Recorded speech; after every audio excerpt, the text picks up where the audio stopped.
SIR 2026ರ ಕುರಿತು ಜಾಗೃತಿ ಅರಿವು ಮೂಡಿಸಲು ಭಾರತ ಚುನಾವಣಾ ಆಯೋಗದ ನಿರ್ದೇಶನದಂತೆ ತಾರೀಖು 2ರಂದು ಗುರುವಾರ ಸೋಮರಪೇಟೆ ತಾಲೂಕು ಪಂಚಾಯಿತಿಯ ಕಾರ್ಯನಿರ್ವಹಣಾಧಿಕಾರಿ ಪರಮೇಶ್ ಕುಮಾರ್ ಅವರ ಅಧ್ಯಕ್ಷತೆಯಲ್ಲಿ ತಾಲೂಕು ಪಂಚಾಯಿತಿ ಆವರಣದಿಂದ ನಗರದಲ್ಲಿ ಬೈಕ್ ಜಾಥಾ ಕಾರ್ಯಕ್ರಮವನ್ನು ಹಮ್ಮಿಕೊಂಡು ಎಸ್ಐಆರ್ನ ಬಗ್ಗೆ ಅರಿವು ಮೂಡಿಸುವ ಪೋಸ್ಟರ್ಗಳ ಮೂಲಕ ಜನಜಾಗೃತಿ ಅಭಿಯಾನ ಹಮ್ಮಿಕೊಂಡು ಸಾರ್ವಜನಿಕರಿಗೆ ಎಸ್ಐಆರ್ ಬಗ್ಗೆ ಅರಿವು ಮೂಡಿಸಲಾಯಿತು.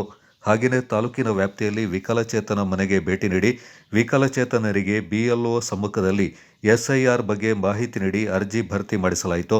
ನಂತರ ಸೋಮರಪೇಟೆ ತಾಲೂಕಿನ ವ್ಯಾಪ್ತಿಯ ಒಳಗುಂದ ಮತ್ತು ಹಿತ್ಲುಮಕ್ಕಿ ಹಾಡಿಗಳ ಮನೆಗಳಿಗೆ ಭೇಟಿ ನೀಡಿ ಹಾಡಿ ಜನರಿಗೆ ಎಸ್ಐಆರ್ ಬಗ್ಗೆ ಜಾಗೃತಿ ಮೂಡಿಸಲಾಯಿತು. ಹಾಗೂ ಶಾಲಾ ಕಾಲೇಜುಗಳಿಗೆ ಭೇಟಿ ನೀಡಿ ಎಸ್ಐಆರ್ ಬಗ್ಗೆ ಮಾಹಿತಿ ನೀಡಿ ತಮ್ಮ ಪೋಷಕರಿಗೆ ಮತ್ತು ಸಂಬಂಧಿಕರಿಗೆ ಈ ಬಗ್ಗೆ ಮಾಹಿತಿ ನೀಡುವಂತೆ ತಿಳಿಸಲಾಯಿತು.